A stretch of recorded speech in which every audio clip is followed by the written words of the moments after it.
Yo, Kofi, oh my, ya woman, oh man, ya mama, Kenny baby, I call, watch out, ya warren, one some, one in pa, as I dip of you, Yamo Ember, oh my, ya woman, oh my, ya mama.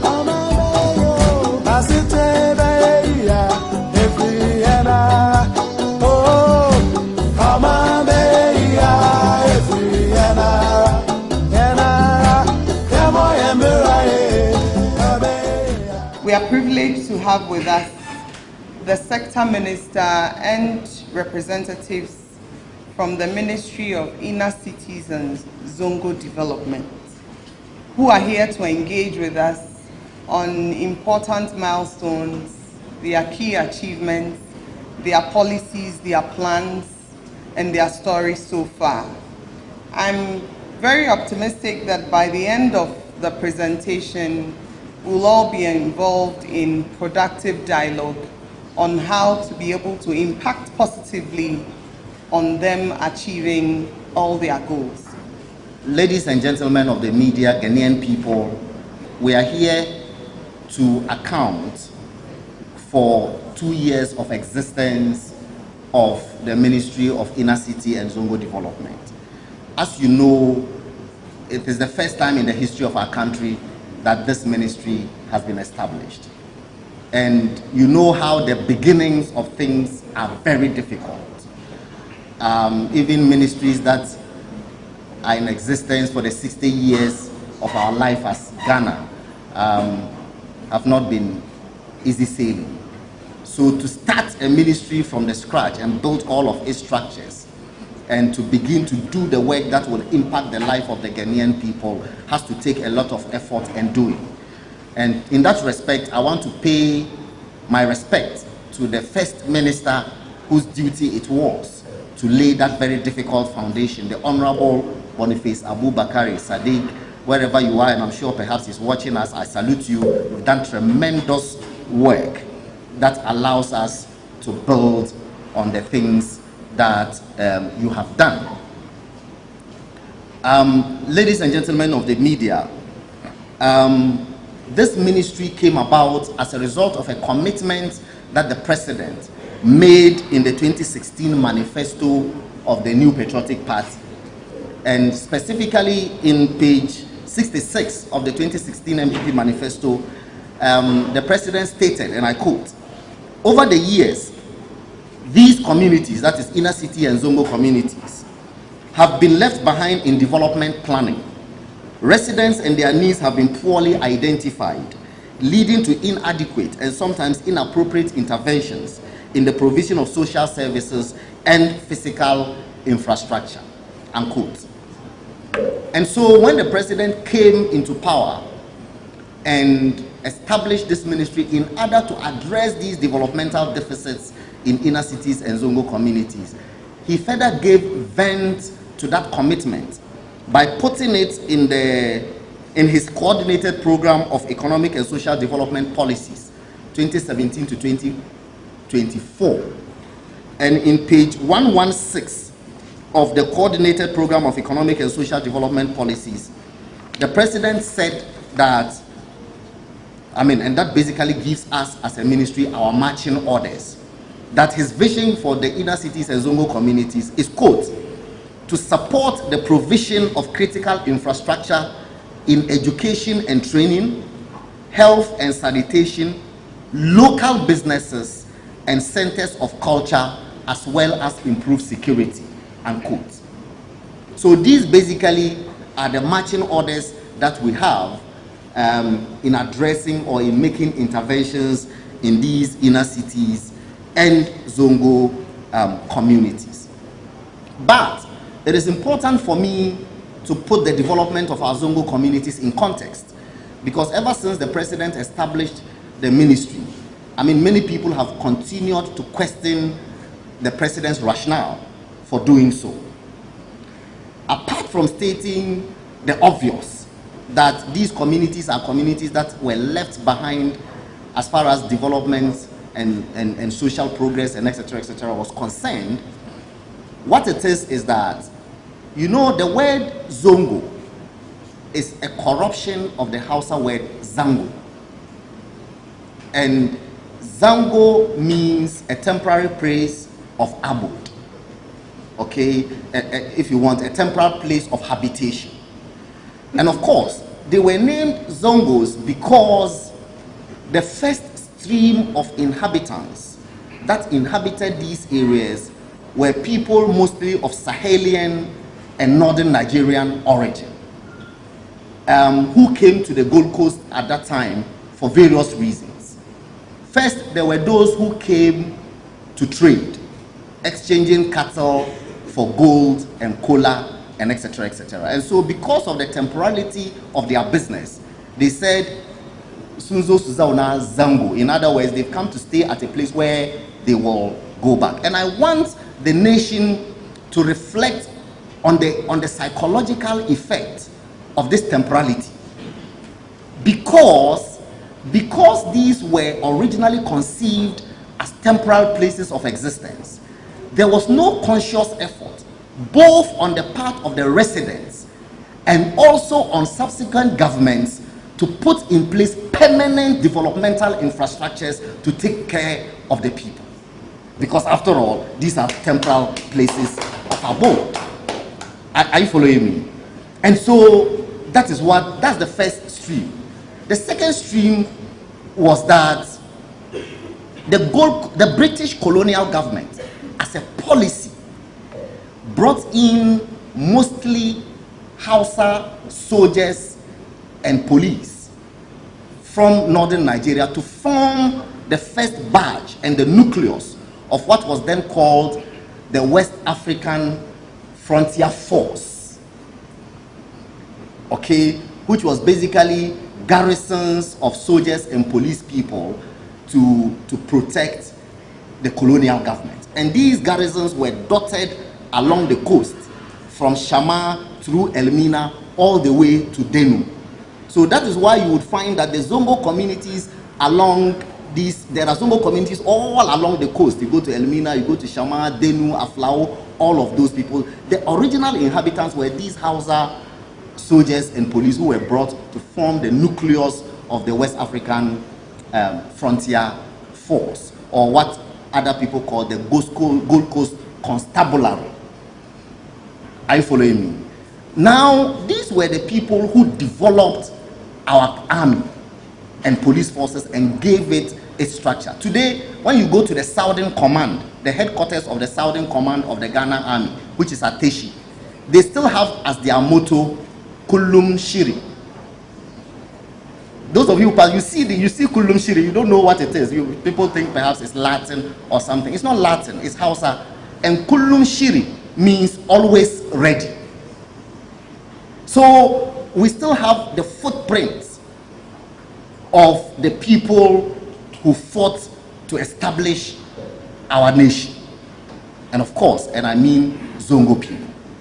So the history of the Zongo people in the development of our country cannot be understated.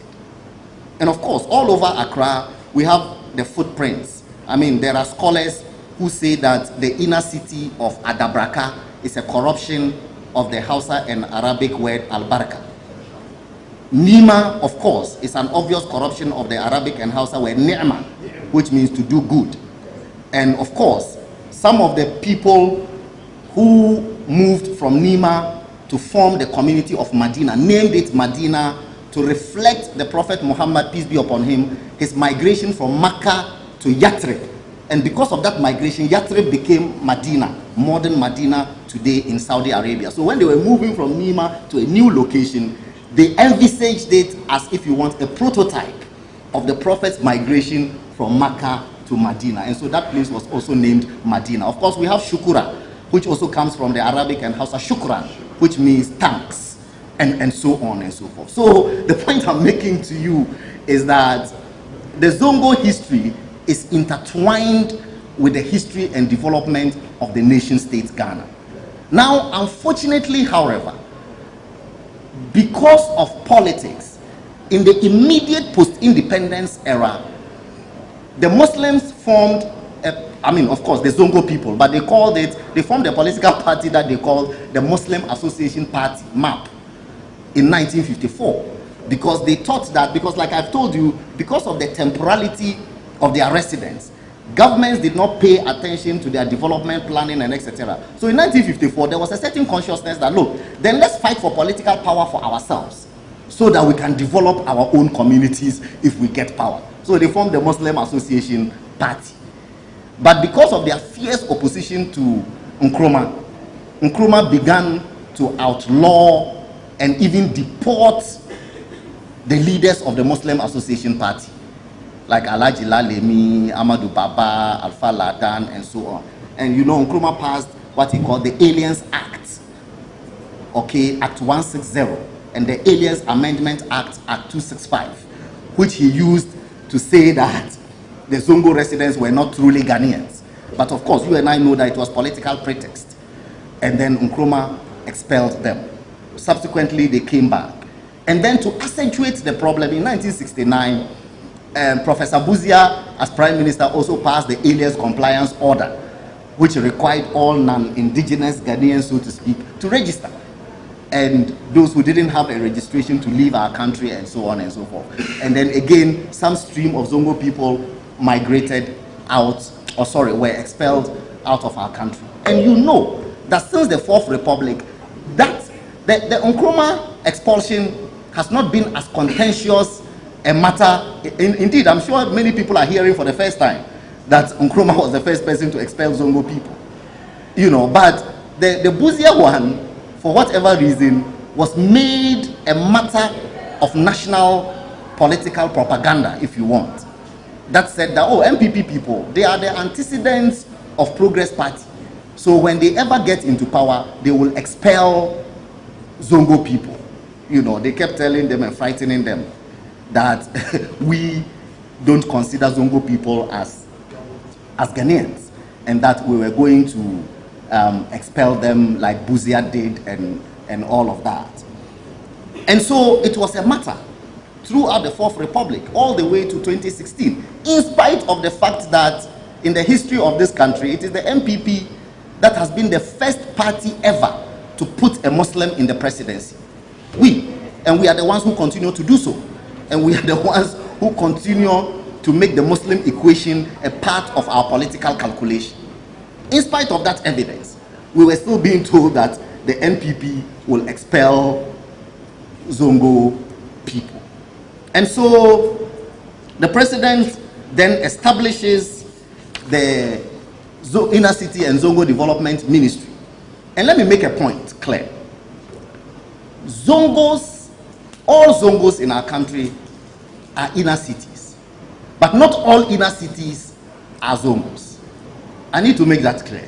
Zongos are inner cities. That's why the ministry is called Ministry of Inner City and Zongo Development. Otherwise, the president could simply have called it the Ministry of Inner Cities. But it is because the Zongo communities have a unique history and a unique characteristic. Because the majority of the inhabitants are Muslim, the language of the place is Hausa, it is an amalgam of ethnicities from Zabarma to Gao to Chamba to everything.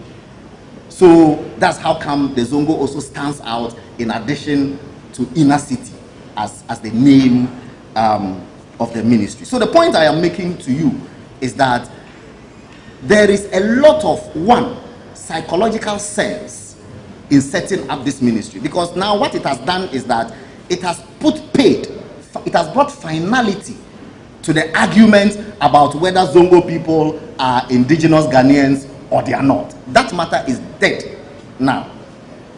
So in the 2020 election, nobody is going to tell people that a government that has set up a Ministry of Inner City and Zongo Development, from which it is expending state resources in developing those areas, is going to expel those same people. So that matter is there.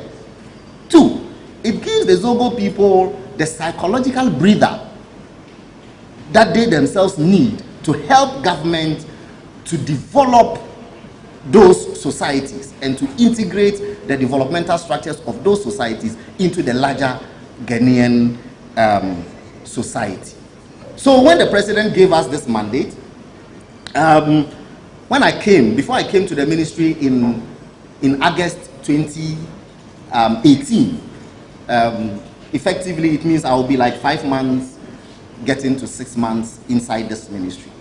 The ministry had already carved out a mission and a vision for itself with which the Honorable Boniface was working. But we, of course, the reason why every leader, and I can see tremendous changes that have happened here in this ministry since I left. So of course, every new person who goes to a place also has to make changes and adjustments to suit their own philosophies and their own understanding of how the place should be run. So we've been able to tweak the mission and the vision of the ministry a bit to suit the new paradigm and the direction in which we want to take the ministry. I want you to project the mission and vision of the ministry. So our vision, as we said, is to create prosperous, inclusive, and sustainably developed inner cities and Zongo communities across Ghana. And then our mission, therefore, is to coordinate and facilitate critical interventions through collaborative and affirmative actions. And my emphasis is on collaborative and affirmative. By the mandate that the president has given us, he allows us to collaborate with other developmental agencies and NGOs and charities and so on. I guess we are the only ministry that have that mandate, that we are free to find collaboration with people to help develop those societies. So we don't have to depend entirely on government budget to do our work. We are free to source private capital. I mean, of course, within the laws of the PFMA, Public Financial Management Act, you know, and of course with the consent of the structures of the Ministry of Finance, etc. But whatever it is, we have that mandate. So that's why we say collaborative and affirmative. Affirmative because for people who have lagged behind or have had a development deficit for over 60 years, you have to really be affirmative and forceful in the way that you can help to bring, or if you want to up their development. That progressively address the developmental deficits of inner cities and Zongo communities. So to this effect, we have set out to do that. So this is a meeting that I held with all of this, and I can see many of them here. This group is called the Inner City Development Council because they make the point, and these people are people from all across Ghana. All the people that you see are leaders from various inner cities across Ghana who have come together to form this Inner City Development Council, which is a very powerful lobby, you know, which seeks to ensure that they put us on our toes so that we are not too heavily tilted towards Zongo communities, because they realize that so far the tendency is for us to be biased in favor of Zongo community. So the Inner City Development Council came to remind us that, Masa, the name of your ministry is Inner City and Zongo Development. In fact, according to them, the inner city is even first before the Zongo. So I should do well to pay attention to the inner cities. But of course, I assured them that by the time that I got into the ministry, the 2018 budget cycle was almost exhausted. So the 2019 budget cycle is what I have full control over. And I'm going to ensure that we have resources available to develop the inner. So I'm saying to you today that we have those resources to come and do interventions in your inner city. So now to do our work per the mandate that the president has given us, we have segmented our work into, or we have put our work into segments, so to speak. And these segments are education, health, water and sanitation, drainage and access, recreation, peace and security. Then of course, the Zongo Development Fund stands as an independent agency under the ministry. And then we also have lastly, livelihood and empowerment. So I'll take you through what we have been doing in all of these areas so far. Under education, we've been engaged in renovating schools in inner cities and Zongo communities, helping to bring them up to scratch and make them habitable for the students of these places. One of the huge deficits of inner cities and Zongo communities is that many of the people are unable to go to school. They are unlettered. And the president's vision is that in the next 20 years, maximum 30 years, the minimum qualification any Ghanaian should have should be a senior high school certificate. And of course, you know that is why he's doing free senior high school. And so we too want to place a certain emphasis on education to help our brothers and sisters in inner cities and Zongo communities to go to school. This is one example of a school that we renovated in Salaga. You know, there are also, I must say, because I mentioned Salaga, I must also say that there are certain towns that are a Zongo in themselves. In other words, the entire town is a Zongo community.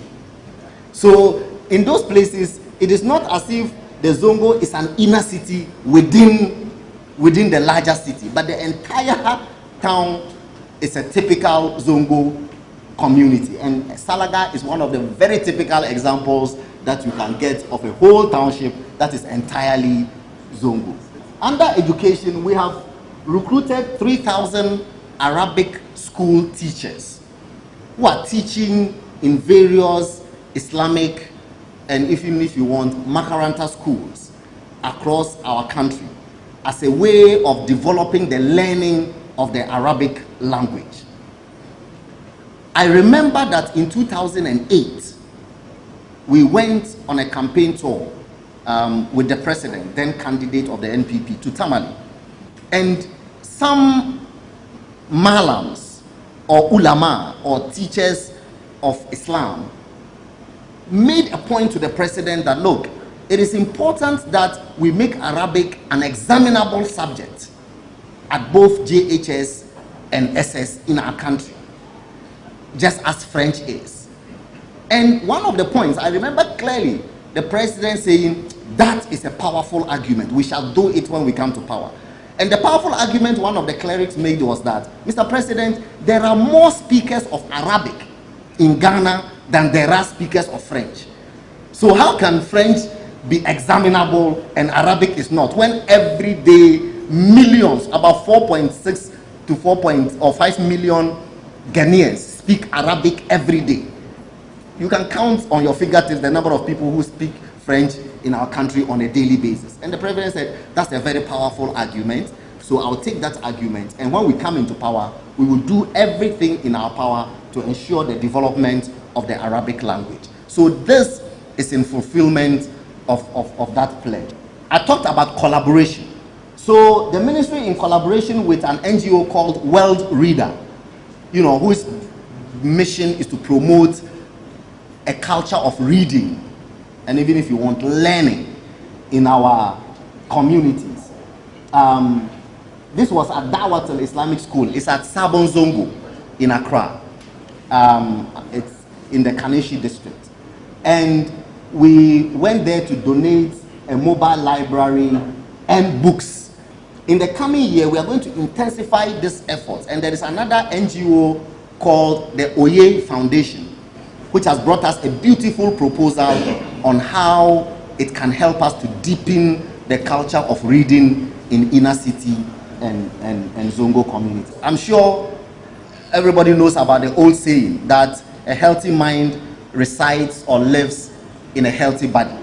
So if we don't have health, there is no way that all these developments that we are talking about is going to be of any use to the people. So together with Iran Clinic, and other NGOs like the Aliu Mahama Foundation, we've been engaged in health screening in various communities, in our Zongo communities, and where people are diagnosed with certain ailments. The Iran Clinic has been generous to provide treatment, for these people. Those that are quite malignant, the ministry goes out of its way to support these people to find treatment in other established facilities and so on. We also educate them on preventive health, regenerative health, all aspects of health. I'll come to our recreation program later. Part of the reason why we are doing the recreation bit is to promote the culture of exercise, in the Zongo and inner city communities, so that we can have productive and healthy people. Water and sanitation. Again, under water and sanitation, we are in collaboration with an NGO called the Qatar Charity. And then we are identifying various inner cities and Zongo communities across the country, and then, asking them to help us with water systems. Because of course, that water is life. And if there is no water, it can give rise to all sorts of things. We've done, in the eastern region now, we are doing 15 water systems in 15 communities in 10 districts. As we speak, 9 have been completed and handed over to the communities. Let's show them. I'll show those communities. As you can see them, Jankrom Zongo in Sawam, Sabon Zongo in Sawam, Kotokoli Zongo, Suhum, Awokochi Zongo, Adeso, Esoko, Sabon Zongo, Ariaso, Kade, Begro, Somenya, Chebi, Asisewa, and the rest of them. Our business there is to put a 2,000 liter overhead storage tank in these communities with 5, if you want, piping outlets, where the people can draw the water. So that project is going on. As they say, Oliver Twist always asks for more. When we are done with Eastern region, we will go to other regions, and I'm sure Qatar Charity will still be generous to us and help us to move on and spread the goodies as wide as possible. Under drainage and access, this is the famous Pelele storm drain in Abuabo. You remember during the president's press conference, I was asked part of the expenditure or about the expenditure of the ministry. And I mentioned so many things, and I added that part of what the ministry has expended has been used by the former minister, the Honorable Boniface Abubakar Sadiq, to dredge the Abuabu storm drain. Because this storm drain, every year during the raining season, it floods and it takes lives and so on. Even though dredging it is not the permanent solution, I must say that. In collaboration with the Ministry of Works and Housing, we are working to find a permanent solution that will even prevent the silt from coming into the drain in the first place. But until that is done, it looks like we have to find a way of constantly dredging in order to prevent the constant flooding. So last year, between April and July 2018, the ministry, under the guidance of the Honorable Boniface Abubakar Sadiq, went to dredge the Pelele storm drain. Now, when I said that, somebody went, God knows to what aspect of the stream or the storm drain, took pictures, put it on social media, and said that the minister lied to the Ghanaian people that they had dredged the storm drain in Abuabu, and that no dredging had ever taken place. And it went viral. People were sending it to me from Saudi Arabia. Minister, they say, you lie, we know you, you don't lie. Anyway, book no lie. Now, even that, my communication team was able to find a Joy FM story, web story, at the time that it was being done. Dredging of Abuabu storm drain begins. And this is a story of 11th April 2018, when the dredging was going on. As Minister for Information at that time, I was part of those who wrote the president's Eid al-Fitr speech, which he delivered at the Independence Square. And in that Eid al-Fitr speech, we put it there that the Pelele storm drain was being desilted at that time. When the president said it at Independence Square, because the desilting was still going on, and physically the dredges and the, how do they call these things, the excavators and so on were there, nobody argued. The opponents didn't say anything. They waited several months later, when the dredging was complete and the excavators are no longer in sight, for me to say it at the president's press encounter, for them to go and lie, to come back and lie. And you know, information travels fast. Once somebody says something and puts it into the media space or the social media space, before you hear and begin to counter, it's gone viral in America. Sometimes people don't even get to see your counter. So I'm sure there are many people who until today would still have been carrying the perception that the dredging was never done by the former minister, and then I lied on his behalf that it was done.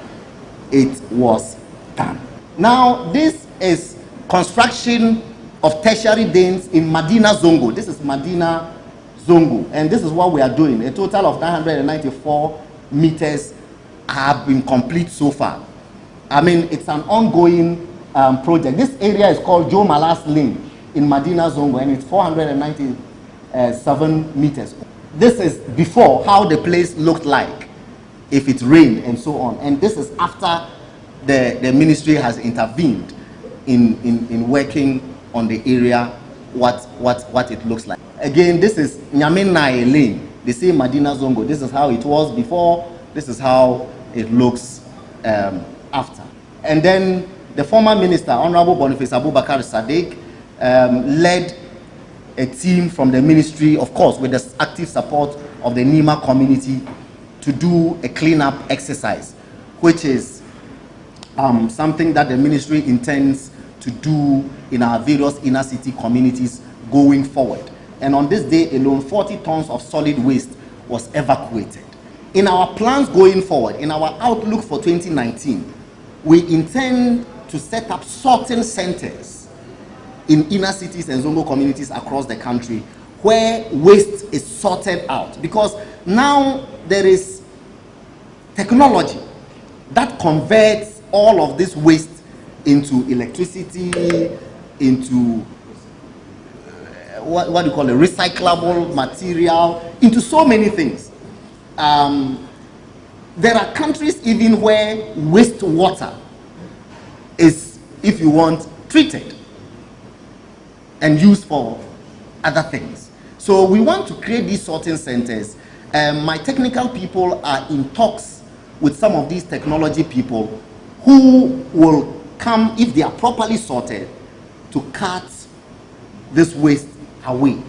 And we are still toying with the idea, but we want to even institute a prize to say that, okay, any household that is able to do a proper sorting of its waste and segment it into solid waste, into rubber, into this, into that, the company that is converting it into whatever usable product it is will pay you some money for doing it, just as an incentive to encourage. So we hope that the companies will take the bait and the citizens will also take the bait. And then once people know that they will get profit from doing this, it helps. Under recreation, I'm sure you know about the famous astroturfs. The ministry is famous for astroturfs than anything else. All these MPs, when they accost me because of astroturfs. Everybody was an astroturf in their constituencies and so on. This is Medina astroturf. It's 85% complete, something like that. We are hoping that in the next few months, all of them will be completed and handed over to the ministry for us to hand them over to the community for their use. Then this is Chebi, then this is Wale Wale. Now, apart from Medina, Chebi, and Wale Wale, we are also developing green parks, okay, in Odan, in Yeji, in Salaga, and in Bolgatanga.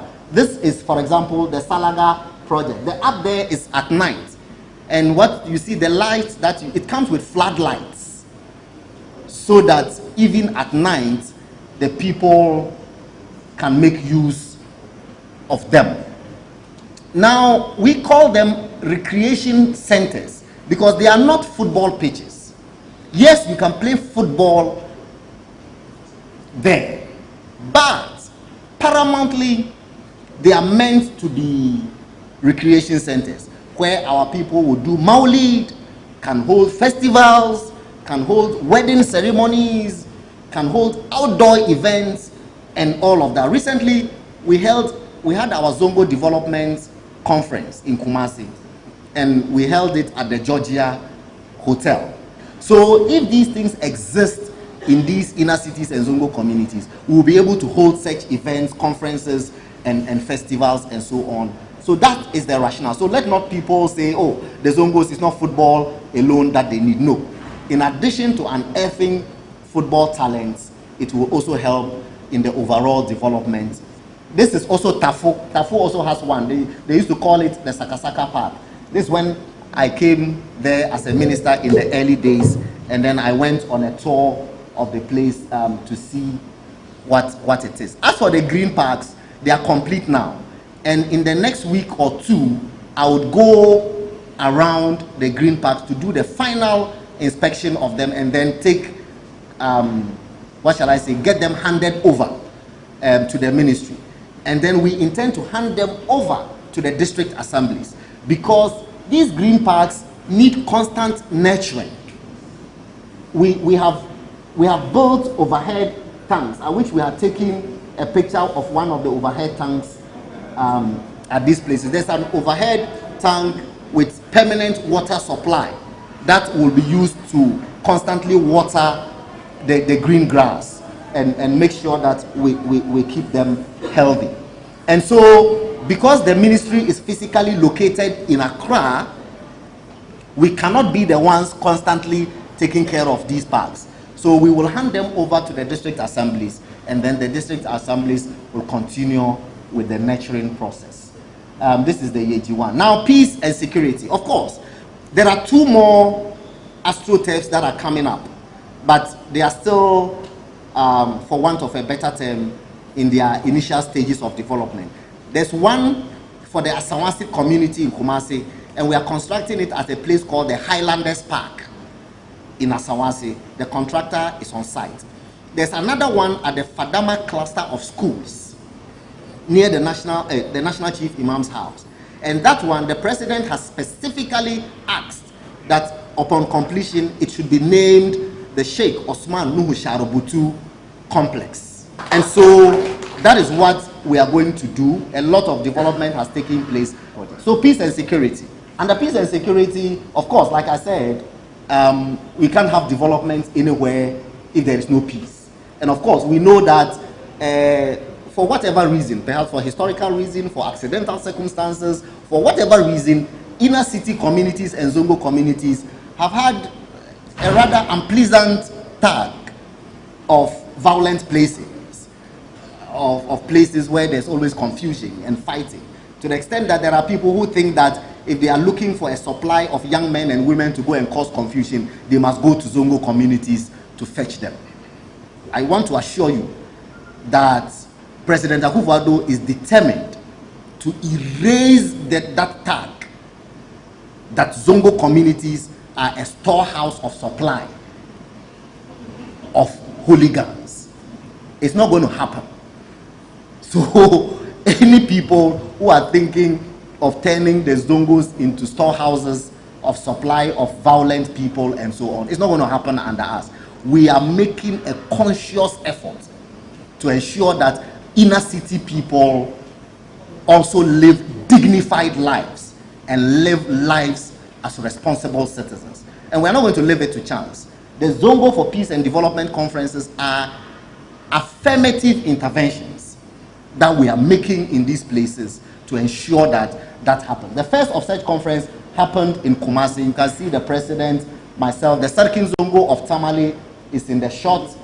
He chaired the conference. Sheikh Abdul Mu'min Dalhu It was a very successful conference. People came from the eastern region. There were delegates from Brown and Ahafo.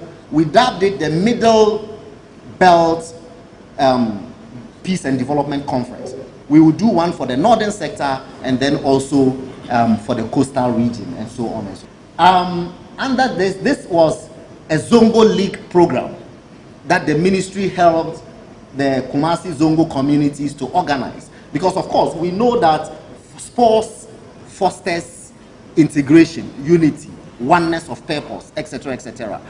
And it was at that time that some Zongo 7 youth were unfortunately killed and so on and so forth. So we thought that there should be intervention. And the ministry heavily supported with the JCs, with all sorts of logistical support to ensure that it happened. Going forward, the ministry has plans working with the Ministry of Youth and Sports to institute a Zongo League program across the country, where, for example, we'll have Tamale Zongo playing Bolgatanga Zongo, Bolgatanga Zongo playing Wa Zongo, and etc., etc. Because, of course, the Zongo communities have a history of unearthing talents. This is an established festival in Kumasi, in Asawasi, called the Gargajia Festival. And the ministry in last year's festival took advantage to support the promotion of this festival, because the ministry thinks that, look, if the people already have structures, they have events, unity promoting events, then the ministry should foster and deepen these things, you know, to help the people to foster a spirit of cooperation and unity. As I said, the Zongos are the most multifaceted societies that you can find in our country. It is the only place where if you go, you will find every ethnic group that exists. Sometimes not ethnic groups only in Ghana, but almost any ethnic group that you can find in Africa is represented, in West Africa, is represented in a Zongo community. So more than anything else, there are places that we need to constantly foster the spirit of unity. Now, the Zongo Development Fund. The other day, my people came to me, the inner city people, and said that, okay, if the ministry is a ministry of inner city and Zongo development, why has the president set up a fund only to take care of Zongo community? I tried my best to explain. And I say I tried my best because I see my explanation was not satisfactory. Or at worst, it was not accepted. And so they have asked me to appeal to the president that going forward, he should merge that fund into both an inner city and a Zongo development fund, so that some of that money would consciously be channeled also in the development of inner cities. I am making that appeal, and trust me, I'll push it as forcefully as I can. And whatever we can do to help you, we will do so. Of course, you know that the Zongo Development Fund Act was passed 2017, signed into law 2018. Around June, July of last year, a board was inaugurated. CEO and 2 deputies have been appointed. When I came to we are in the process of drafting the LI. I was with the majority leader yesterday when we were looking at legislative instruments that will come before Parliament in this sitting. And I have put it in there that the Zongo Development Fund regulations should be considered in this sitting. So I'm going to ensure that it goes to Parliament and it's passed to ensure the full operationalization of the fund, backed by all the relevant laws and statutes. One of the things that I did when I came also, we were still in search of a secretariat to house the fund. Thankfully, in about September, October, thereabouts, we managed to secure an office for the fund. It is in Abelempe. We've done a baseline assessment because logically, somebody should ask, on what basis are you making these interventions? And we are making these interventions on the basis of scientific study. So in 5 regions, Upper East, Upper West, Brown and Ahafo, Eastern region, Central region, we've done a baseline assessment of the needs of the people, their demographics, etc., etc. Everything that a development person needs in order to make a development intervention, we have done in 5 regions.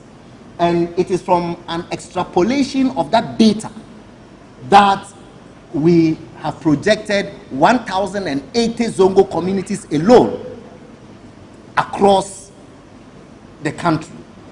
And we extrapolate that there are about 4.6 million people living in these places.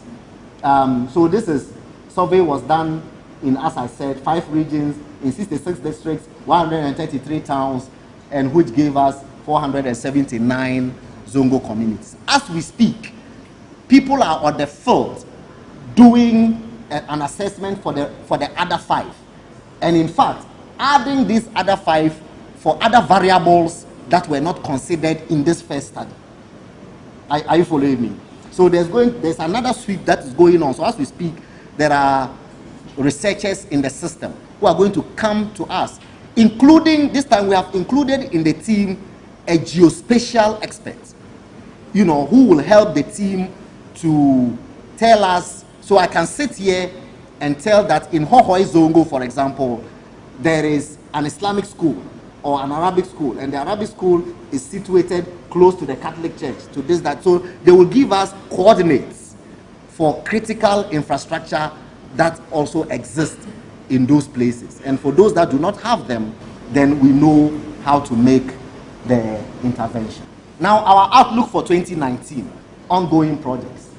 We are going to help all these business women who are cooking all sorts of delicacies or producing all sorts of delicacies, be they drinks, be they food, be they whatever, in our Zongo communities, to package these properly. And I forgot to bring the kelechi package. I wanted kilichi top. There is this dry meat, yeah, that they call kilishi, that somebody has brought a proposal to us that is going to be packaged beautifully. I mean, it's a beautiful design. It was on my desk. It's a tragedy that I didn't bring the packaging. But those are the kinds of things that we are going to do. Help people to package and brand. I keep telling people that the man who sells Cocoa King, really, does he know how to prepare cocoa better than my auntie in Nima? Of course not. But when I go to my auntie in Nima to buy cocoa, I buy it for 1 cedi. For 1 cedi, 50 pesos. Maximum 2 cedis. But I buy Cocoa King on the roadside for 5 cedis. Sometimes with the accompaniments, it's 10 cedis. And so on. And why? It's simply because Cocoa King has packaged it. It's branded. It's packaged, it's beautiful, it's neater, etc., etc. And so because of that, it goes for more. In Tamale, there's a favorite drink that we have, we call poha. In English, it's called tamarind. When you go to Tamale market to buy poha or tamarind, you buy a ball of tamarind for 50 pesos. 50 pesos. A bowl of tamarind drink. And then you bring it home, you dissolve it in water, you sieve it, you add sugar, and you drink.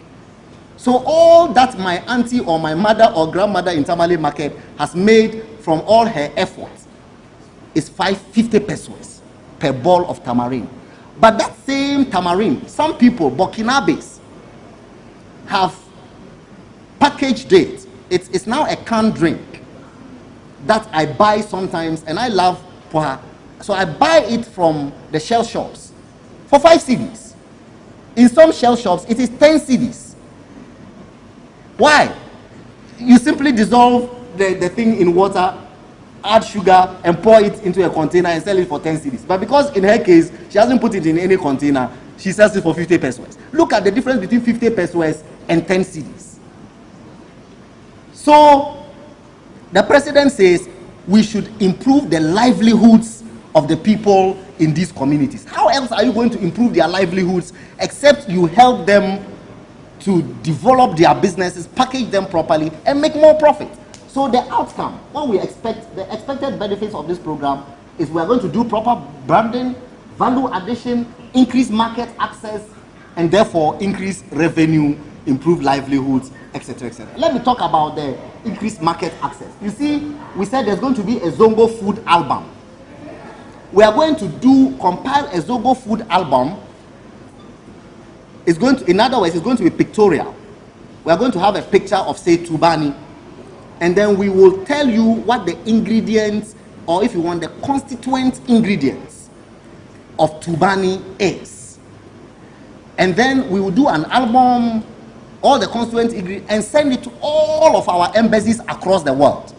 So when people go to queue at these our embassies to look for visa to come to Ghana, they have an opportunity to flip through and see what unique foods are available here in our country, that when they come to, they can eat. And of course, we emphasize the ingredients because, I mean, for many people, they have to know what they are allergic to and what they are not allergic to.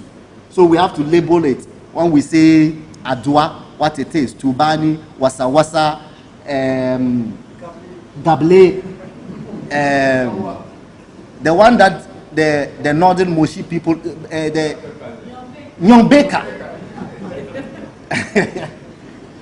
and all of that. We are going to do that. And as I said, we will do it without apology. Our mission is to help the Zongo people. I don't care if you say, I'm going to teach Zongo people how to cook food. That's your own problem. We are going to do it.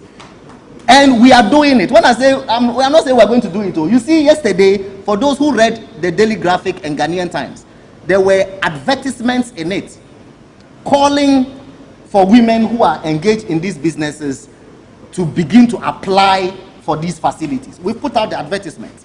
So it means we are doing it.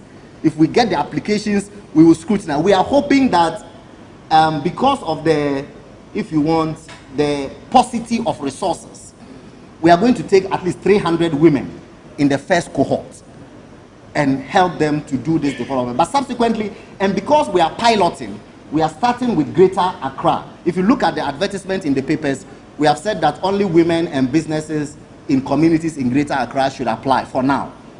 But those of you who are watching and listening to me in other regions know that we are going to come to your places as well. This ministry is there for every Zongo person, not only Accra Zongo people. But it is important that we start small and ensure that it's successful. Then we can correct our mistakes and then we move on. With the Initiative for Youth Development, and they are here, Initiative for Youth Development, I acknowledge you. Thank you. We are doing what we call the Zongo Coders program. And the information minister just walked in. I remember he held a press briefing several weeks ago and talked about the Zongo Coders program, where we are helping people.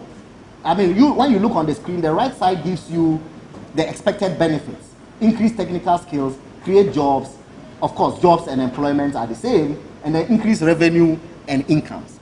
And more importantly for me, to channel the energies of the young people in our inner city and Zongo communities away from Sakawa and using their brilliance and intelligence to engage in other, if you want, antisocial activity into more productive. What we are going to do under this program is that they are going to be taught to identify challenges in the community. They will be taught how to develop software applications to address these challenges. And of course, you know that when you develop and patent a software, you are going to make money out of it. So part of it is employment generation and employment creation for the people in the Zongo communities. This one, unlike the cuisine program, we are not doing it only in Accra. We are doing it also in Kumasi with another, in collaboration with another company called NetGrid. So NetGrid is also helping us with doing the same thing for the communities in the Ashanti region, whilst IYD is handling the one in here. I must also say, before the Minister for Communication eats me up after this conference, that the Minister for Communication has promised that the Ministry of Communication, its cyber security unit, is going to also take more of these young people and train them for us under the auspices and direction of the Ministry of Communication. So, Eslosu, I'm very grateful to you. I'm really very grateful. In collaboration with Gamashi Development Agency, we have validated about 50 households in the Gamashi area. So now, inner city, no fights. We are coming to your place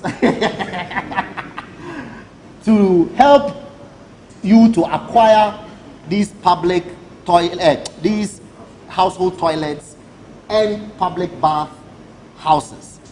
The Ministry of Sanitation, as you already know, under this project is helping households to, if you want, build or have toilets in each household.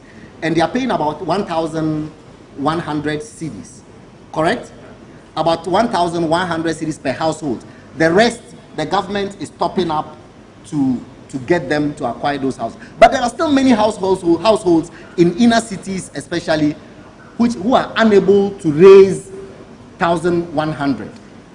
50 of these households in those areas, the ministry is going to do the top up for them, going to help them to raise the 1,100 cedis so that governments can top up the rest and do it for them. We have a project we call the Greater Accra Resilient and Integrated Development Project. This is a project that is done under the World Bank. It is actually World Bank sponsored. And it is to help us to improve, or even if you want, curb the flooding situation in Accra.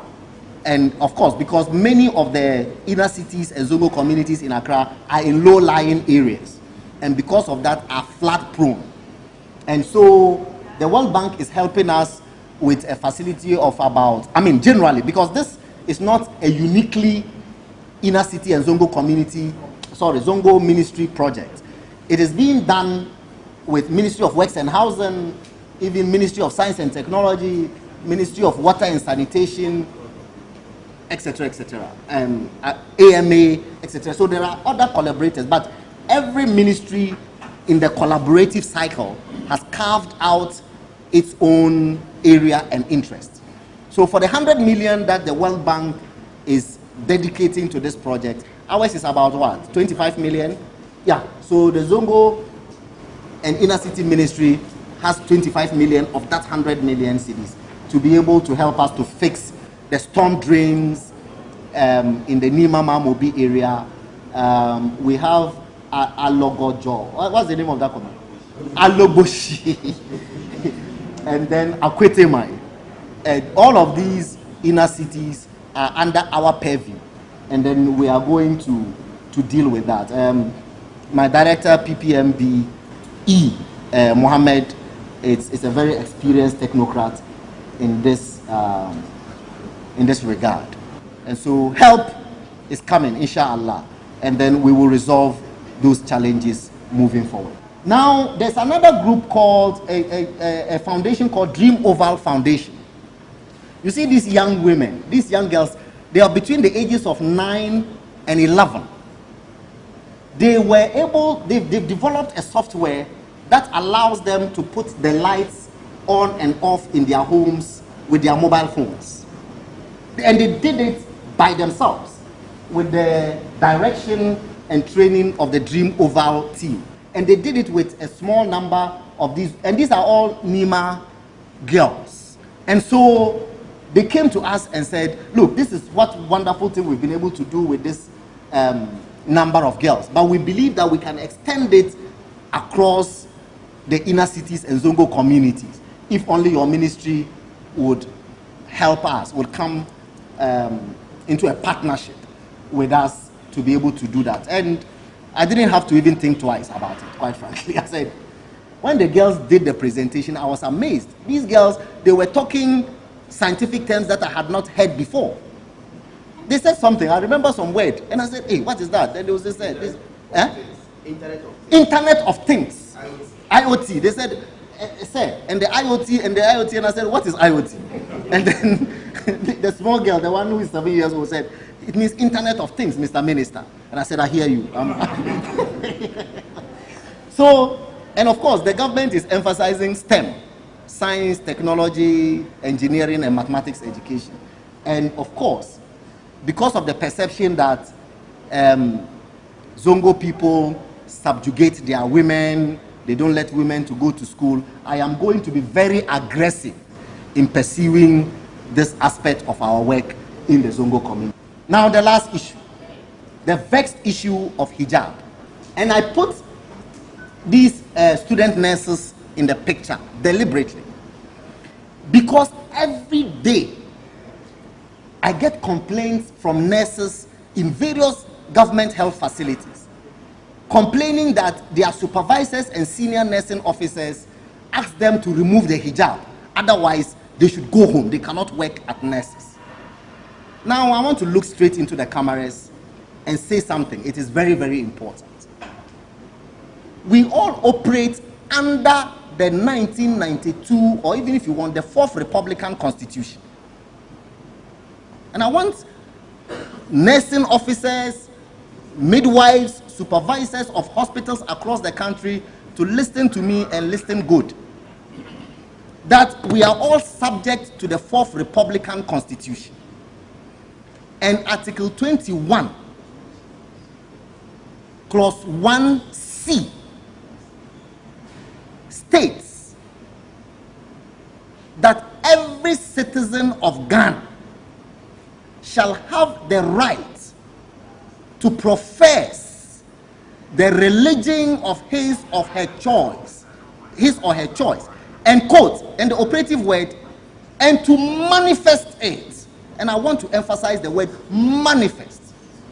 Now, I want these nursing supervisors and so on to tell me how else you can identify a Muslim woman.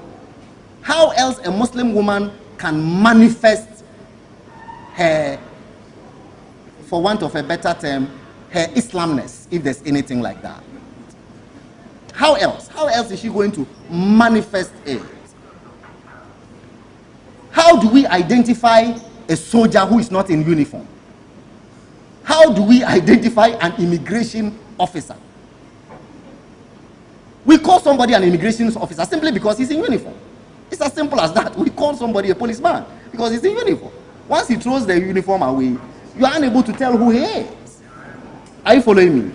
So, whilst it is not a symbol of piety, it is a symbol of identity. And identity is manifestation. And the Constitution says they have the right to manifest. Now, the Health Ministry and the Ghana Health Service almost every year keeps issuing statements and reminders to these supervisors that they cannot prevent Muslim nurses from wearing their hijab. But some still keep doing it. Several weeks ago, I had to go to the Mamobi hospital myself to resolve one such issue. Then I got the Director of Health Services, National Director, Dr. Nsiasari, at that time to issue a statement. Those who saw it on social media, that statement that was issued was under my instigation because I said, look, issue a fresh statement. And he did and sent me a copy. Then, just on Sunday, I got another complaint from a lady who works with the psychiatric hospital, Accra Psychiatric Hospital, that she has actually been demoted. She's a ward supervisor.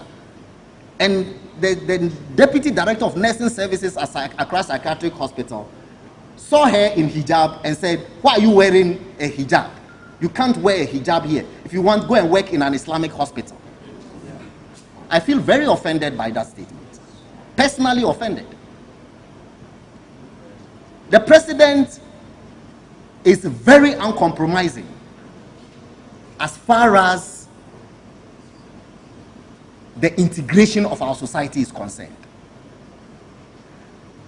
As far as our society is concerned. He says that there should be no discrimination on the basis of age, of gender, of religion, of everything. And so this girl was demoted. She went to her demotion point and still wore the hijab. They still followed her to her demotion point and insisted that she should remove the hijab. And now, look, the They proceeded to write a letter and they documented. It's here. They wrote this to her. Accra Psychiatric Hospital, memo, nursing administration to Adiza to Ibrahim. And now listen, they tell her, on the set date, you were in a hijab. And the Deputy Director of Nursing Services wanted to be sure you were aware of the consequences of wearing a hijab. Are there consequences in our country for wearing a hijab? And then he goes out to say that it is because they are working in a mental health facility and people who are mentally unstable will pull the hijab. And listen, she says,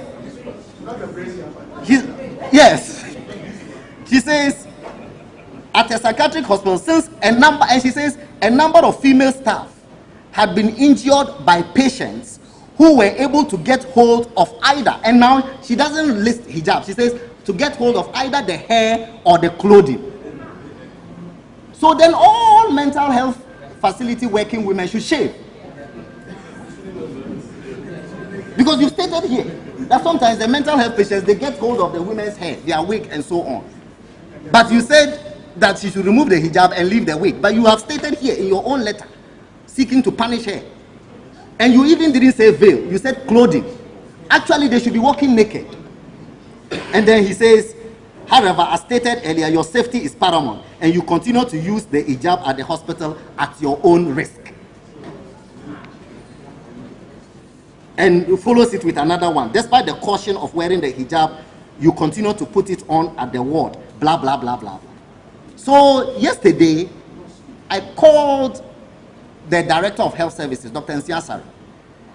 And then my personal assistant came to report to me that the woman has gone back, and the Director of Nursing Services, Deputy Director of Nursing Services, tells her that they are not under the Ghana Health Service, and that they are under another group called Mental Health Authority. I said, no problem. So I called and found out who is head of Mental Health Authority. And they said one Dr. Akwesi Osei. And again, let me commend Dr. Akwesi Osei very highly. And I told him this morning that I'll mention him in this press briefing.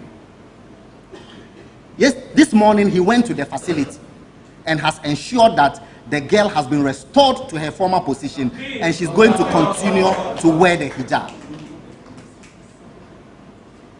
So I just thought that I should add it as a subject for today because we are live on television across the country, so that people know that in this country we cannot discriminate against people on the basis of their belief or their ethnicity or their gender or their age or their political party affiliation or whatever.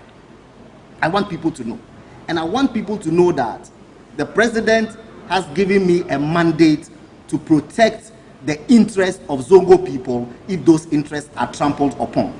And I'm going to fight for those interests with the last breath of my life. So I have this quotation to end. The secret of success is constancy of purpose. Benjamin Disraeli, a journey of 1,000 miles begins with a step. 1,080 Zongo communities, not counting inner cities. That's a long journey to travel. It's not going to take 1 year, 2 years, 3 years, 4 years, 5 years to bring transformation to 1,080 communities. But I'm looking you directly in the eyes, inner city and Zongo people who are watching me, and making a commitment on behalf of the president that he's committed to reaching every single one of you wherever you are. Even if it is a task he doesn't complete in 8 years, because this president will be president for 8 years. It is a transformation agenda that we believe will be sustained, whoever comes after the 8 years after Akufo-Addo. But on our part, we are guided by the fact that the secret of success is constancy of purpose. We are going to stay constant on the trajectory that we have taken, and we shall not waver. Assalamu alaikum wa rahmatullahi ta'ala wa barakatuh.